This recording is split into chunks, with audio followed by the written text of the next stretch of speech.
Welcome to Eerie Trail, where forgotten roads, haunted silence, and long shadows tell stories no one else dares to remember. If you're drawn to the strange, the lost, and the unsettling, you're in the right place.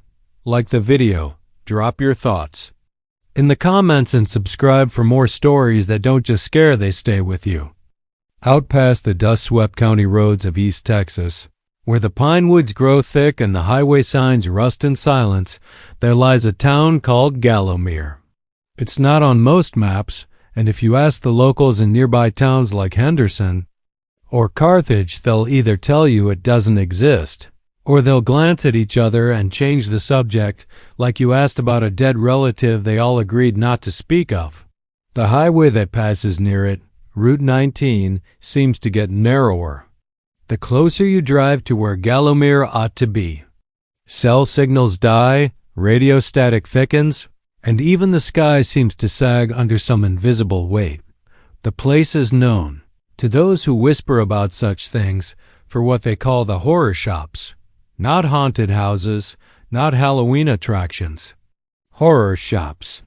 Real places, operating year-round, with owners you can never quite remember seeing. They don't advertise. You find them only if you're meant to. Some say they move. Some say the shops are part of Gallowmere itself, like cysts under the skin of the town. They sell strange things, forbidden things, and they don't take cash. They take something else. Derek was a trucker, 37 years old, divorced twice, with a bad lower back and an old border collie named Moose that rode with him everywhere. On a return route from Houston to Texarkana, he took a detour after missing a turn near Rusk, trying to shave time off the delay. He figured he'd cut through the backroads. GPS blinked off around sundown, and his phone couldn't find a satellite. Moose started whining in the passenger seat. It was twilight when he saw the hand-painted wooden sign, Gallowmere 6 miles east. Beneath it, in small slanted letters, someone had scrawled, "Horror shops. One way in, one way out."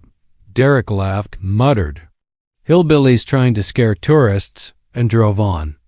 But 6 miles later, he wasn't laughing.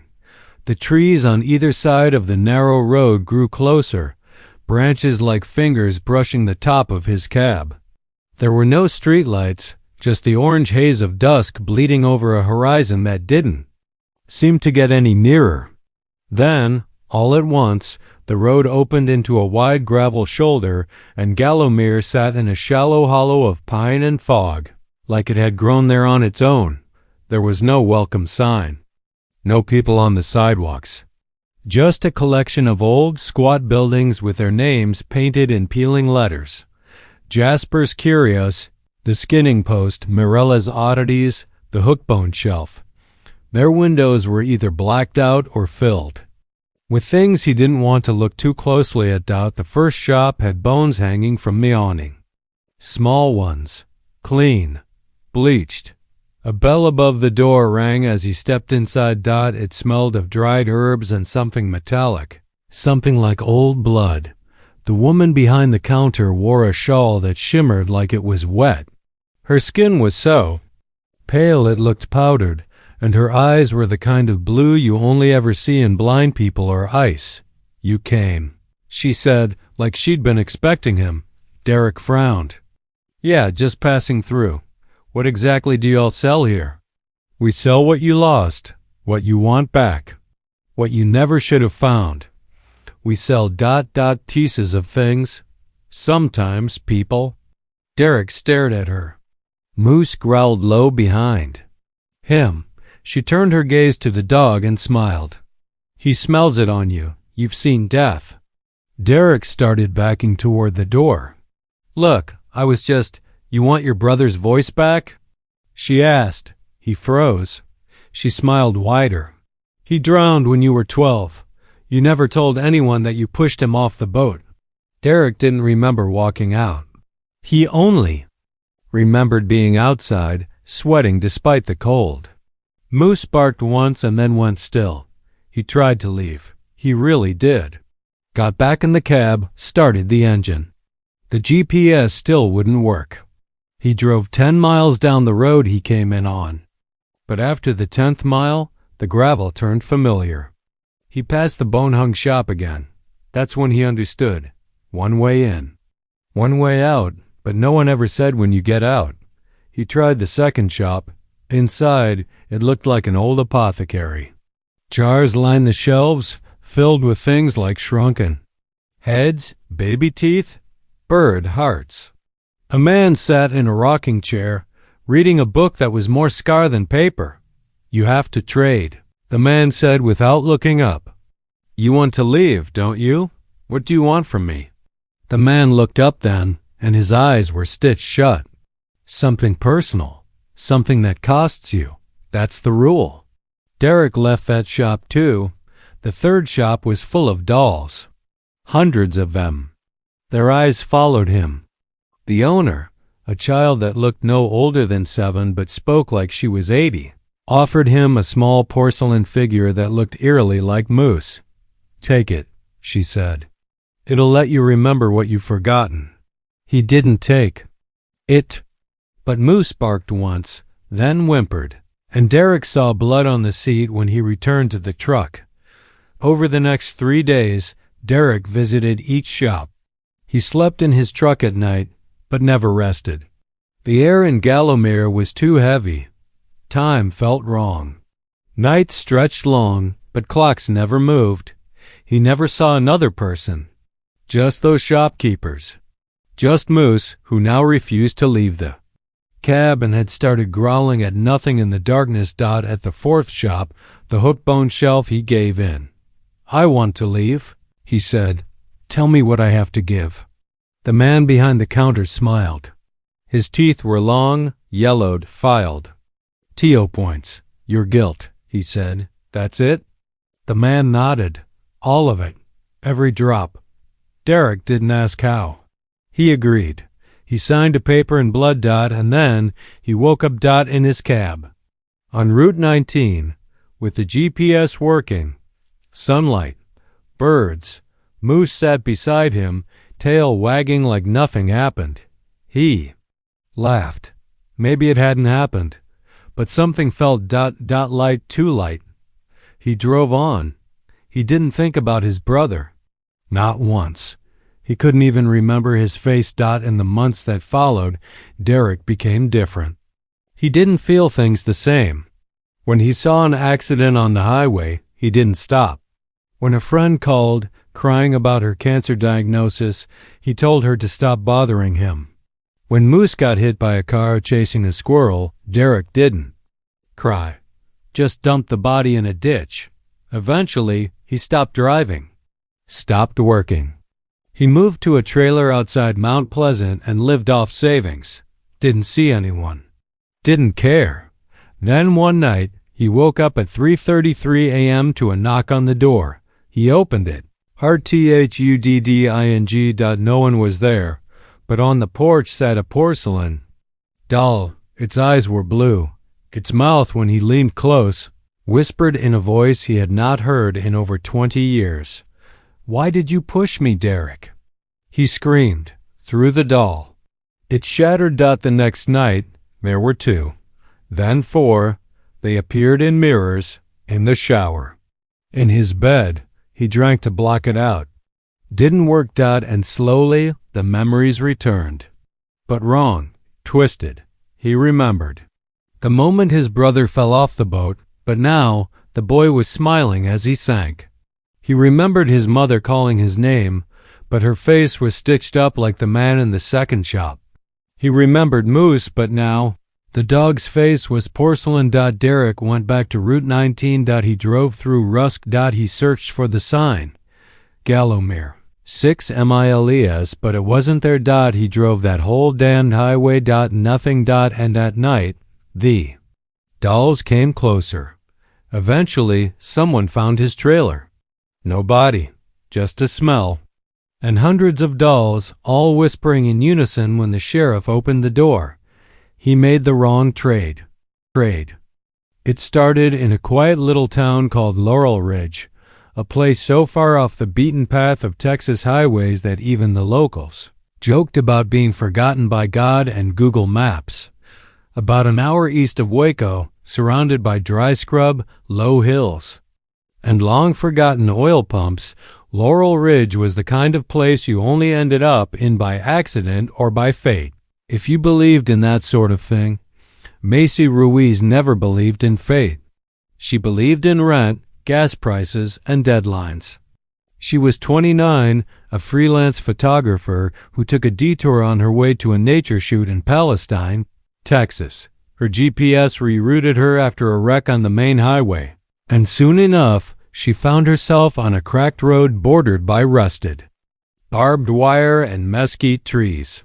It was the kind of road where every dip made the undercarriage of her Subaru scream. When the check engine light blinked on, she cursed out loud. She was down to half a tank, cell signal flickering in and out, and the sun already halfway down.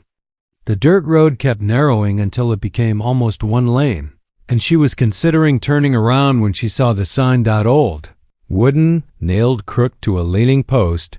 It read, Laurel Ridge, Antiques, Curios, Horror Shops. Below that, in faded red paint, someone had scrawled, Don't ask twice.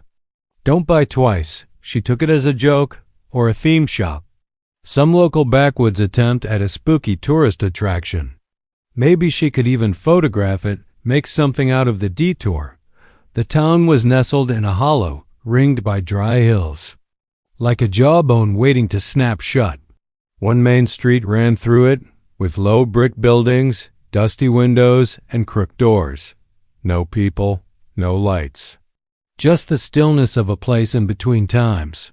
She pulled up next to what looked like a general store, but the windows were blacked out, and the faded sign above read, Calvin's Collectibles, Horror Shop, #3 She didn't remember passing one or two. She stepped out, Nikon around her neck, and took a few shots. The air was unnaturally still. No birds, no cicadas. Even the wind felt wrong, like it moved around her, not with her. She tried the door. It opened. Inside, it smelled of dust, old pine, and something faintly sweet like rotting peaches. The shelves were filled with strange things. A taxidermied crow with 3 eyes, jars of yellowing teeth, marionettes with dried blood on their strings, antique clocks that ticked out of sync. Behind the counter stood a tall man with no eyebrows, and a smile too wide for his face. Welcome, he said, voice smooth as honey left too long in the sun. Looking for something you lost? She hesitated. No, just looking. What is this place? A horror shop, he said. We sell items with history, all authentic, all cursed, she snorted. Seriously? He nodded solemnly. Dead. Seriously, she gave a dry laugh. Okay, you've got your Halloween gimmick down. He tilted his head. Nothing here is a gimmick, Macy. She blinked. How do you know my name? You brought it with you, he said. Like all the others. That was enough.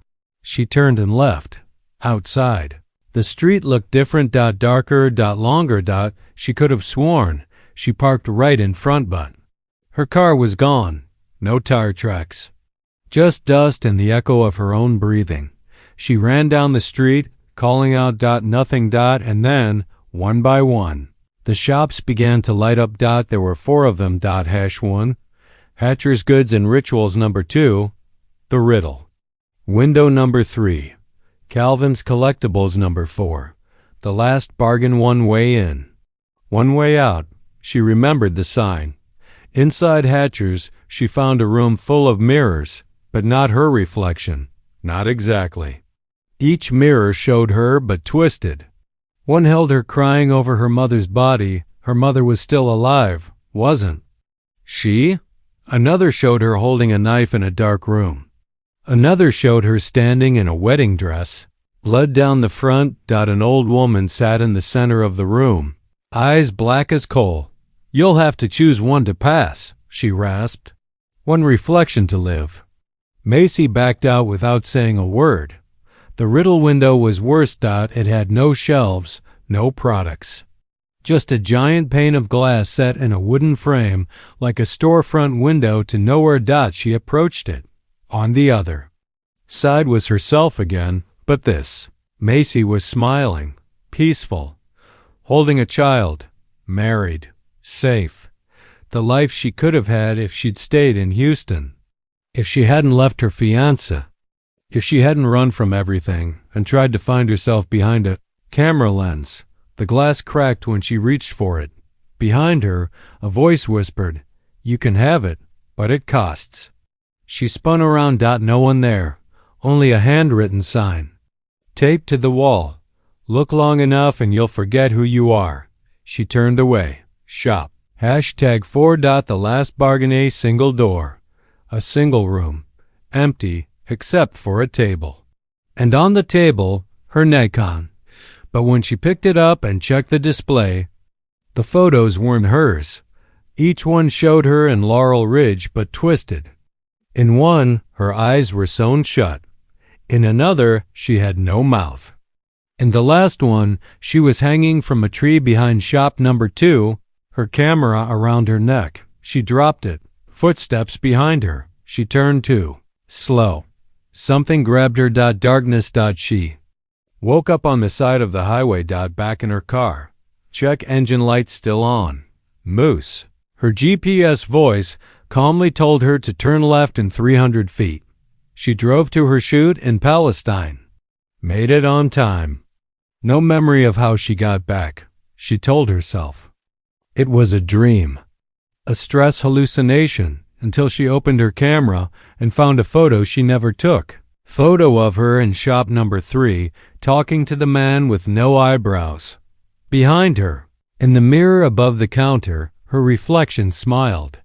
Only it wasn't smiling the same way she was, and it hadn't left.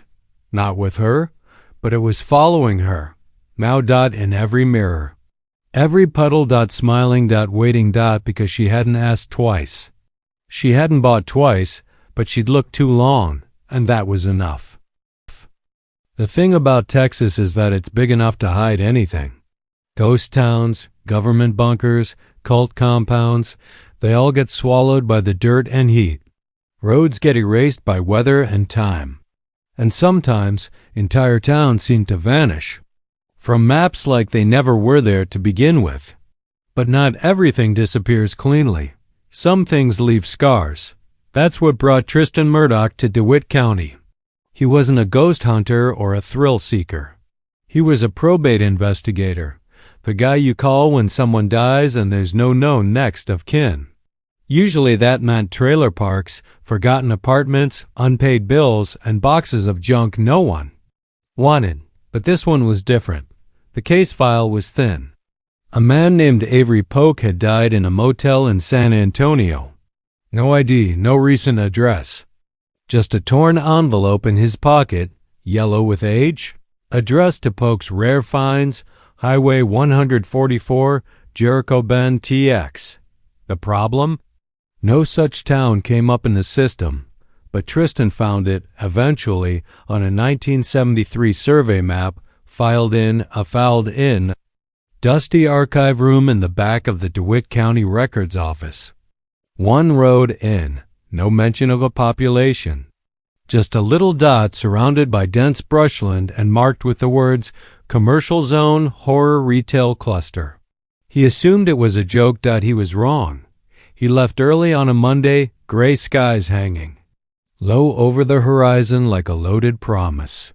The drive took him down farm-to-market roads, then through what felt like someone's backyard, and eventually into a stretch of unpaved dirt. Pecan trees and black locusts choked both sides. GPS cut out 2 miles before the end, and there was no reception. He almost turned around, but then he saw the sign. Old metal. Rusted. Barely legible. Jericho Bend Est. 1904. Horror Shops District. By permit only. The air was wrong. It smelled like rain that hadn't come yet, mixed with iron and old wood. The town was smaller than he imagined. Just one crooked L-shaped street, maybe 6 buildings total. A boarded-up diner. a gas station with pumps from another century, and 3 storefronts with hand-painted signs. Polk's Rare Finds, Madame Kel's Hauntorium, the stitchery Tristan parked, engine ticking as it cooled. Everything felt muffled, like sound was traveling underwater. He knocked on Polk's door first, half expecting it to collapse. It didn't. The knob turned. Inside, dust blanketed everything, but it was organized, cataloged, shelves of antique objects, some of them beautiful, hand-carved clocks, ivory figurines, a leather-bound Bible that looked hand-stitched. And behind the counter, a ledger. He opened it. The last entry read, "Trade accepted from C. Delaney, 1 voice for 1 glimpse. Status, fulfilled. Final." Underneath, a note in red ink, "Close shop upon next arrival." Burn ledger. Tristan closed the book slowly. Something moved in the back room. He called out. No answer. He stepped through the doorway and found a single chair. Facing an old black and white TV, the screen buzzed with static. On the floor beneath it sat a box labeled payments. Inside were photographs, hundreds of them. And in every single one, the same thing, a person, standing in one of the 3 horror shops. Some looked terrified, some were weeping. Others were staring blankly into space. Each photo was labeled on the back in shaky handwriting. Mouth, stitched site, gone time, removed, 2023, no return. Memory, inverted, see record 77B, Tristan. Dropped the box, he backed out of the store. Outside, the wind had picked up, but the air was still dead. No birds. No bugs. Not even dust on the breeze. He tried the second shop. Madame Kel's Hauntorium was lit inside. Electric lamps glowed a deep amber, casting long shadows. The walls were lined with old portraits, each face twisted mid-scream as though trapped. In the frame, a mannequin in a Victorian gown stood in the center, mouth stretched open, arms out like a puppet. A voice called from behind a curtain. Old female, distant. "You'll want to trade if you've already seen it." Tristan froze. "Seen what?" he asked. "The box, the ledger." "You've seen more than most." "That means something's been taken already." He left without looking back. The last shop, the stitchery, was darker still. He shouldn't have gone in, but something pulled him. Inside, rows of dolls lined the shelves. Not childlike. These were adult dolls, made in horrifying detail. Wrinkles, hair, scars. Each one had a tag tied to its wrist. DONOR number 243. Regret, compacted donor number 298. Site, archived, donor number 311. Identity, split, 1 doll on the counter. Looked exactly like Tristan. Same shirt. Same hair. The tag read, donor number 338, arrival in progress. He backed out and ran. Outside. The town was gone. Not empty. Gone. The buildings were still there, but wrong. The road behind him didn't lead to where he came in. The trees had moved. Closed in, there was no sun. No birds, just that low metallic hum in the air. He tried his car, wouldn't start. He screamed for help, but his voice felt swallowed by the town itself, and then he saw the door.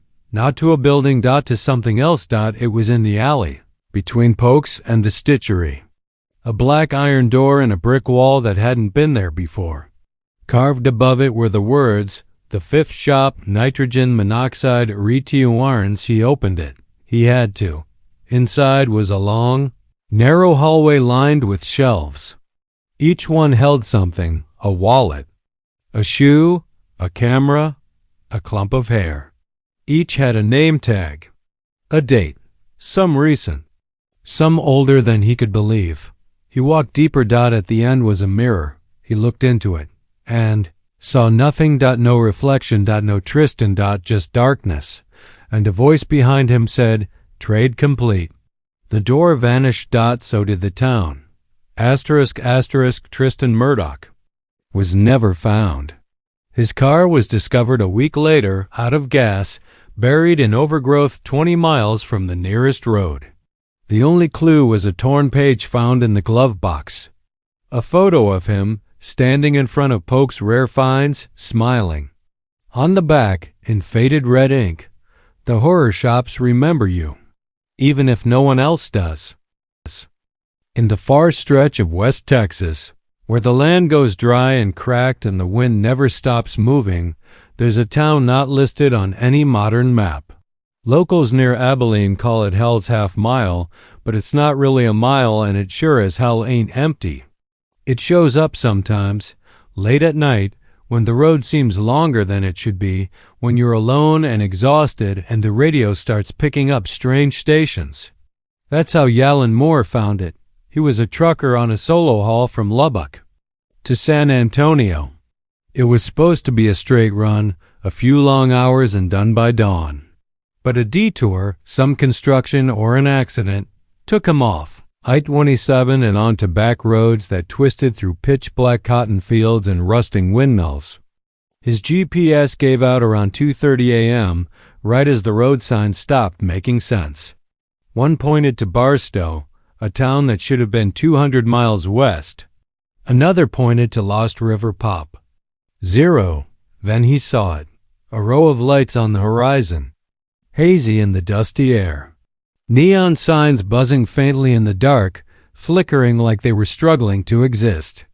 There were shops, 6 of them, arranged in a semicircle around a wide gravel lot. All had names painted in cracked, blood-red letters. 1. Dead Man's Diner 2, The Red Curtain 3, Hollow Eyes Oddities. 4. Miss Wren's Mirror Shop 5, Riddle and Bone. Book 6. The exit, entry prohibited. He parked his rig. The diner was closed. No lights, no sound, but something was moving behind the fogged-up windows. He didn't check. The second shop, The Red Curtain, looked like an old movie theater with a velvet rope and a mannequin in a tuxedo. A sign on the door said, "Performances are mandatory for the scene."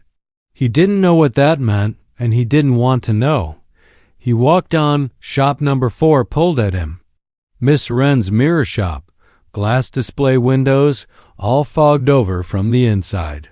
The door was unlocked. Something about it made his scalp crawl. Inside was all glass, mirrors, shelves of hand mirrors, wall-length antiques, compact mirrors lined up like teeth along a vanity. The lights were low, everything bathed in a greenish tinge that made him feel underwater. There was no sound. Not even his footsteps seemed to echo. Then came the voice, gentle, female, whispering, "You've come to reflect, haven't you?" He spun. No one. The mirrors were shifting, slowly, as though something behind the glass was almost turning toward him. He walked up to one of the taller ones. His reflection was there, but wrong. He blinked out. The man in the mirror didn't. He was smiling. Not just smiling. Grinning, wide and unnatural, like his cheeks were tearing. Yalin backed away. Another voice, this one behind him. "You've already been seen." He turned. A tall woman stood near the register. Her face was covered by a lace veil. Her arms were thin, skeletal beneath a shawl. "You have to take one," she said. "You've looked." They've looked back. "You must take one." "I'm not buying anything," he said. The mirrors behind her began to ripple. She pointed to a shelf. "You must choose a reflection to carry, or it will choose you." Against everything his gut told him, he approached. The compact mirrors were labeled in faded script. "Mother's guilt, first lie, the time you should have died. What watches you sleep, the real you." He grabbed one at random, just to get it over with. It was cold, too cold. The label said, "Kept anger." The shop fell silent again. The mirrors still. Miss Wren bowed. "Payment will be collected later." He ran outside. The air had changed, hotter. Still no sun. No moon either. Just that same dim, artificial glow from nowhere.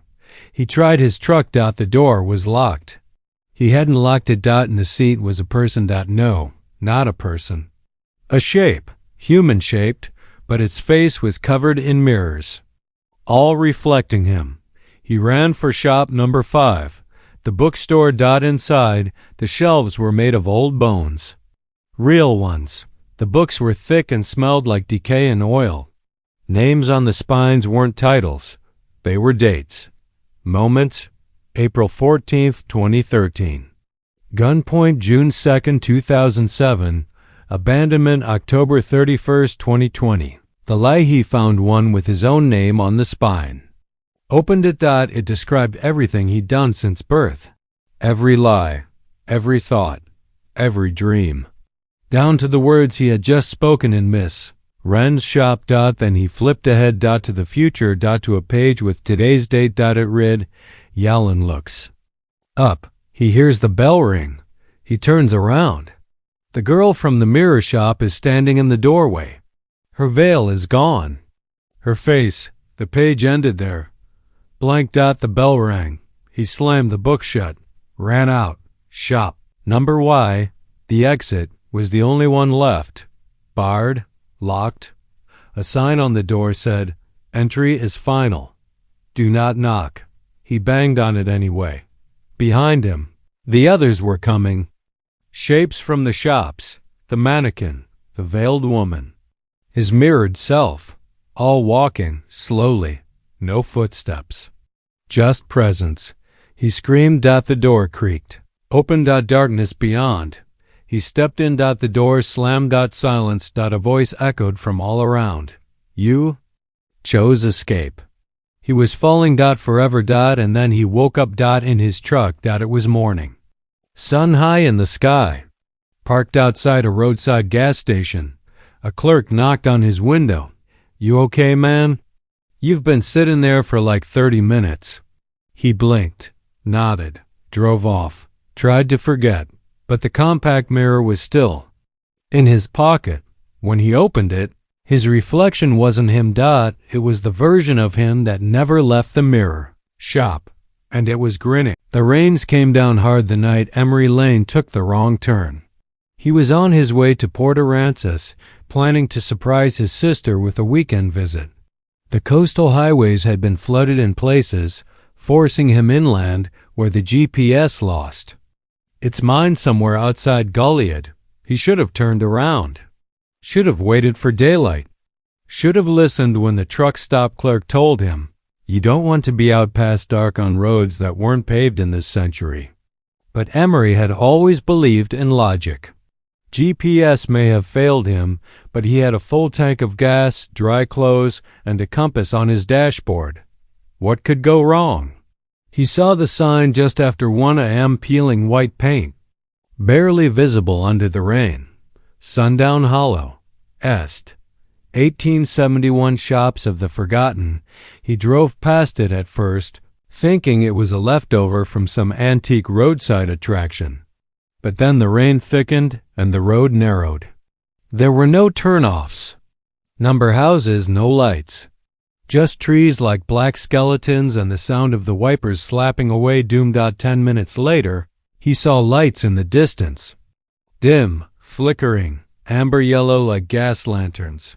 A single stretch of storefronts emerged from the dark, set against a backdrop of fog and dripping trees.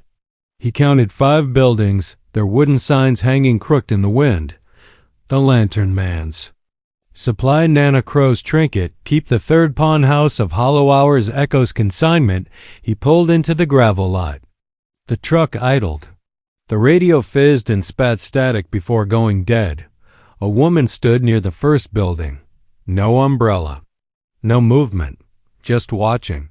She looked old, or maybe too still to tell. When he stepped out of the truck, rain hammered his shoulders like fists. The woman turned and entered the Lantern Man's supply, leaving the door open behind her. He told himself he was only looking for directions. Maybe a phone, but the moment he stepped inside, the storm outside fell completely silent, not muted, gone. The rain didn't exist past the threshold. The store smelled of copper, old matches, and something sweet, like rotting peaches. Lanterns lined every wall. None of them electric. Some were lit, others dark. Each had a tag hanging from its handle, with handwritten names and dates. Many had gone out. A man stood behind the counter, his face half in shadow. His eyes were milky, blind, but they watched. "Him, you look like you've wandered," the man said, voice slow and ancient. "I need a phone," Emery replied. "No phones here. Only trades. You give me something I can hang in the dark, and I give you a way through." Emery looked at the shelves behind him. "Those are lanterns of people? They burn as long as memory keeps them," the man said. "But most don't. Last.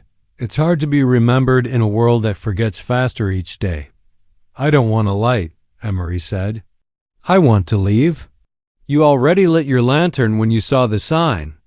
Emery turned and left, back in the rain, but it was warmer now. Thicker. Like the storm had turned into fog and started crawling inside his skin. The second shop, Nana Crow's Trinket Keep, had a red glow in the windows. Against all sense, Emery. Open the door. It was packed with junk. Dolls with faces scraped off. Bird cages full of clock parts. Boxes of teeth, not all human. A large cage in the back held a single, upright figure with cloth stitched over its eyes and mouth. It didn't move, but Emery was certain it was breathing. The woman behind the counter was hunched, her back bent unnaturally. Her fingers had too many joints. Her eyes were wide, milky yellow like boiled eggs. "Want something small?" she whispered. "Something to carry that'll carry you back?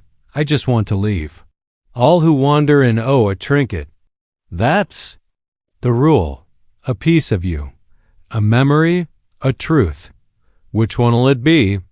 "I'm not giving you anything," he said. "Then it'll take instead." He ran out before she could say what it was. Third shop.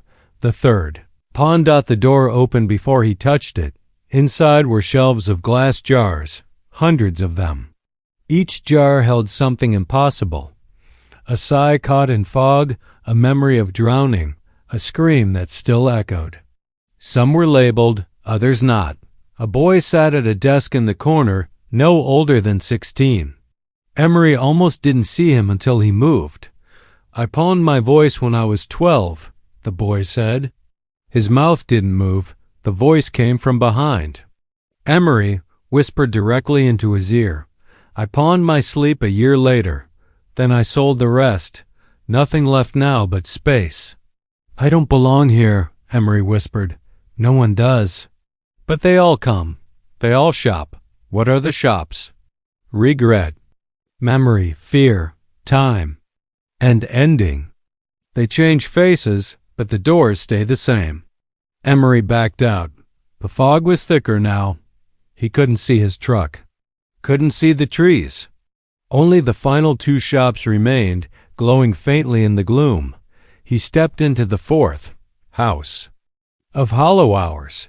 A giant grandfather clock stood in the center, but it wasn't ticking. The walls were covered in old, shattered timepieces, pocket watches stuck at midnight, cuckoos with no birds. A man sat in a rocking chair, reading a book with no pages. "I know your name," the man said without looking up. "I know the hour you were supposed to die. I know you passed it." "What?" "You slipped past it in a car crash on I-10 6 years ago. You should have gone through the windshield. But you didn't. You bent time, just enough. Now it's bent back." Emery's mouth went dry. "I didn't. You traded hours you didn't know you had," the man said. "Now they collect." From somewhere above, a chime rang. It was his voice. Screaming. He ran out. Fog closed around him like hands. The final shop stood ahead. Echo's consignment. The door was open. Inside were mirrors. Only mirrors. Each showed him. But not as he was. One showed him with bleeding eyes. another with stitches for lips. One showed him curled in a fetal position, sobbing in a dark room that might have been his childhood bedroom. Each reflection knew him. Then he saw the last mirror. It was empty. No reflection. Only fog, and something moving behind the glass. He turned, but there was no door. No exit. A whisper came from the mirror. Trade complete. He tried to scream. No sound came.